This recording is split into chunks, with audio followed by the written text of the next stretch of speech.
nila na ganun, ganun na lang. Kasi, nag-expect pa ako nun na magpapakita ka pa sa amin. Akala ko nagpahinga ka lang, akala ko busy ka lang.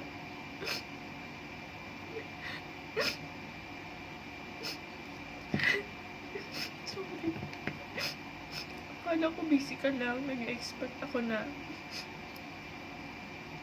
baka busy ka lang or wala kang time mag-YouTube. Nag-expect kami na magpapakita ka kapag may time ka. Tapos hindi ko alam, gano'n na pala yung nangyari, mababalitaan ko. Wala ko na pala.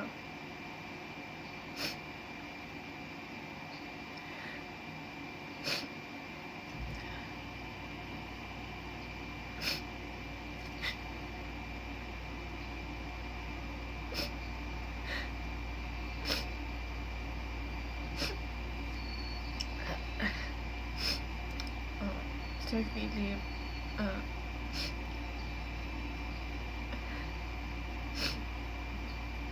kung nasan ka man po ngayon,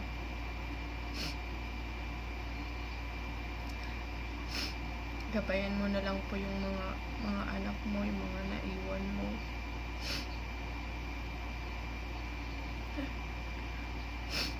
At salamat po sa lahat-lahat ng naitulong nyo sa amin, lalong-lalo na sa mga kagrupo namin.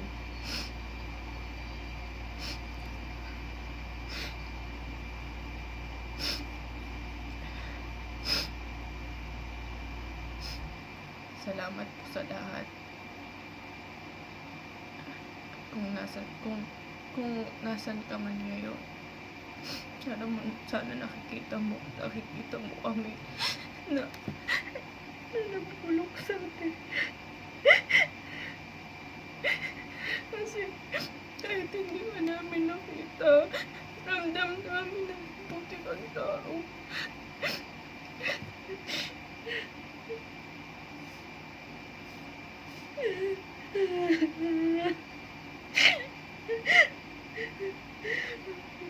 Mamimiss ka po namin.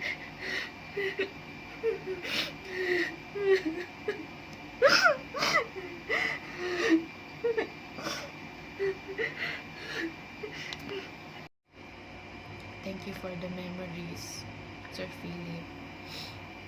And thank you for being such a good friend and a good father to your children.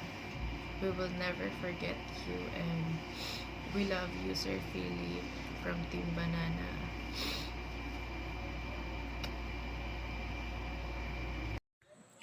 Honoring a friend's death is truly about honoring their life. You may feel despair over what may have been, but try to reveal and reflect in the wonderful times you did have with Sir Philip or Namli Ann. Um, Thank you for the friendship I had with you for a very short of period of time. Nagpapasalamat ako kasi nakilala po kita dito sa YouTube. Um, yung nakikita kita sa live ni Darling Nay, Nanay Eva TV. Um, iba yung pakikitungo mo kasi pagdating sa chat. Caring ka kasing tao, kaya nagulat talaga ako nung nalaman ko yung na wala ka na pala. I know that you are in peace now with Jesus Christ in heaven. I just want to extend my heartfelt condolences to the entire family of Baby Abby. I know, Baby Abby, it's hard, but we are just here, your friend here in YouTube. If you need to open up something, we're just here to listen. I know you're a strong person. Rest in paradise, Sir Philip, till we meet again. Hello guys, this video is for the tribute of the late Sir Philip. Hello baby Abby, life is hard nowadays, but God is always in our side forever. I always miss Sir Philip, and I am always grateful of the help that he gives me when I was starting here in YT. And also, thank you to you baby Abby for all your kindness. Sir Philip, me not on your side now, but I know he will be watching you from above. Be strong, baby Abby and Kevin. We are also mourning for the passing of our Sir Philip. He is loved by many of us, and we also in pain knowing that he is no longer in us. And we can't hear him in live chat. A very supportive man that we know only in YT. Fly high, Sir Philip. We will never forget you. We will miss you forever. Bye, guys. Baby Abby, condolence to you, to your family. Be strong and God bless you and guide you always, Baby Abby. Hi, Daddy Philip. Rest in peace. We lost a beautiful soul this evening. I wish you were still alive. Thank you for loving me like you were my father. Thank you for letting me know, Ate Abby. I wish you to have a great life in heaven, Daddy Philip. Thank you for everything. I love you.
to my brother Philip.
Our deepest condolences to your for the loss of your dad.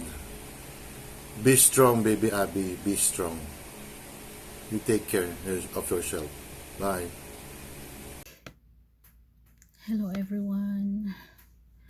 Hello to all the viewers, most especially to the viewers of Banana Channel. I know it is a sad day to those who know about the man behind the Banana Channel.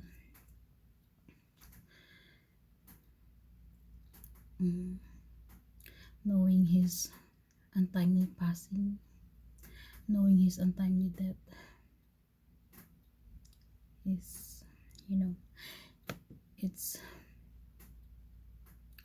very painful.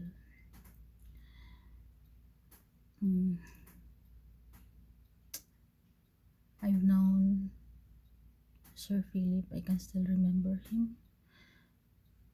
The first time he visited my live stream, I remember him using the Liapong channel.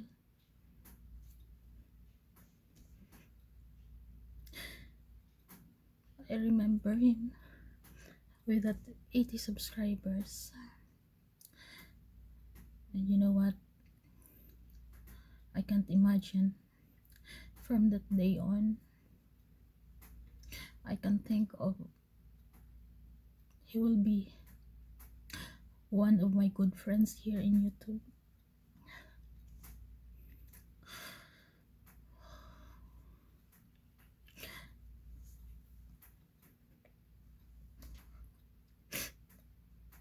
As what I have known Sir Philip, he is a very kind,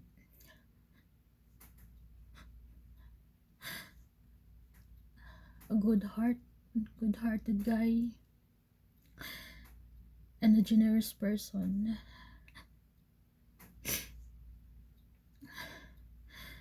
And you know what? He is a kind of person that, he doesn't want you to worry about him. Because before, every time I ask him or the group ask him on how is he, he'll just answer, "No, it's okay, I am okay. Don't worry about me." There is one time that I asked him, there is one time that he told me that he was in the hospital to have his checkup, and then I asked him, "Why, Sir Philip? What happened to you?" And he just answered me with, "Oh no, sister, Don't worry, this is just my monthly checkup. But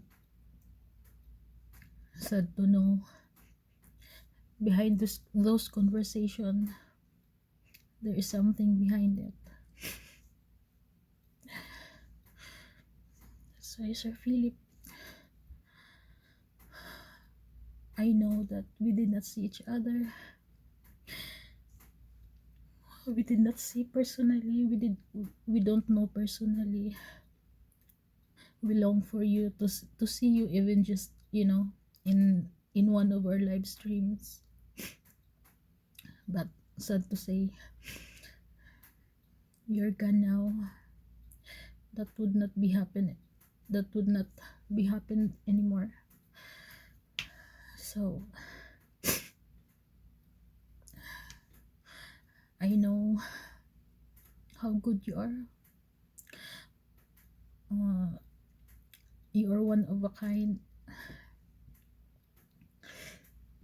and thank you for those short time, short memories that we have here in YouTube, together with our group, Nanay Eva's group. And also thank you for baby Abby's life, in remembrance of yours.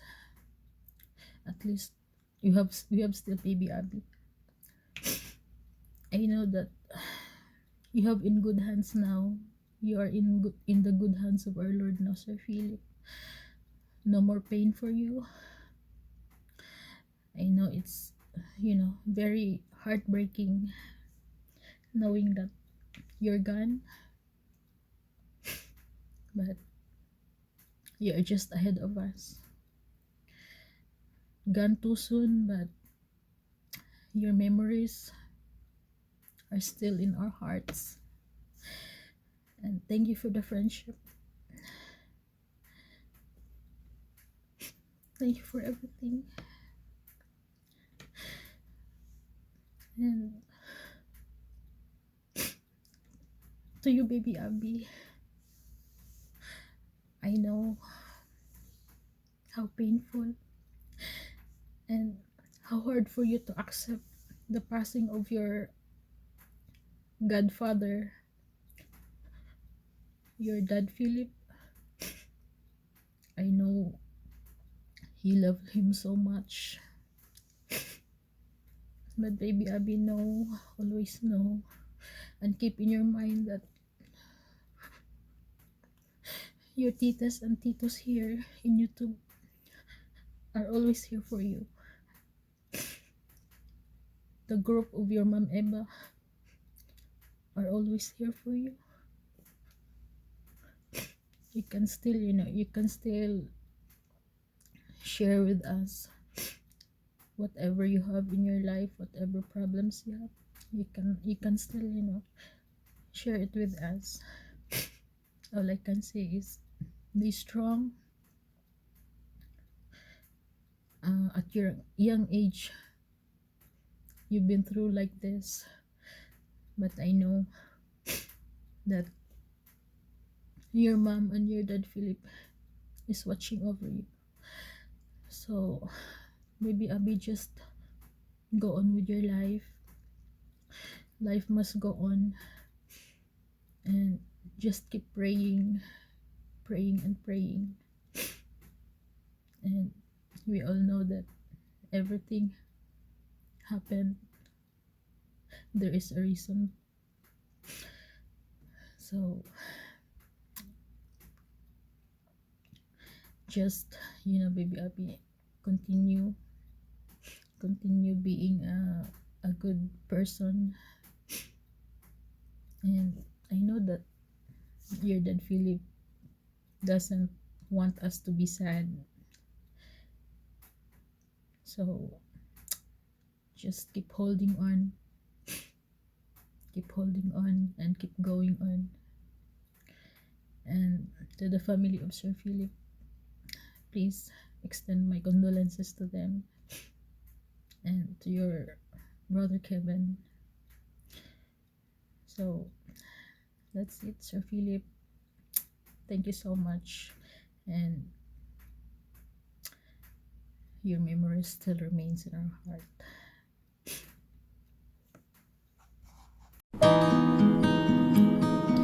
My deepest condolences to the Berry family. Sir Philip, bakit ganun? You're so young to let, but I know there's a purpose of God. That's why you take your life in that very young age. I know you a short period of time. You are the kind of friend that's not easy to forget. You are so nice. You are so mabait. You are so soft. You have good heart. And I know you already have everything, but it's so shocked. I'm really shocked when I ever told me about what happened to me. You already passed away, and I cannot, hindi ko talaga naiwasan umiyak when I know that you're already gone. And I do believe that God has a purpose. That's why He takes you young at the very young age. May you now rest in peace. Sir Philip, no more pain for you. And this is my message for you, baby Angie. Please take care of yourself, okay? Take care of yourself. Take care of your brother Kevin. Take care of your grandma, your dad. I know what you have been through since last year. There have been so many pain, but God has a purpose of everything. Just keep praying. Don't lose your hope. Magiging okay din lahat. And if you need someone to talk to, I am here. Anytime you want, anytime you want to talk, I am here for you. Okay? We love you. I love you, baby. Even I didn't see you yet, I know you are a good person. You are a very good person. You have a good heart. So please take care of yourself for us, okay? We love you, baby. Maraming nagmamahal sa'yo, and also to your dad. I know, makikita mo rin yung dad mo. We all see in the second life. Just keep praying. Okay? Take care. We love you.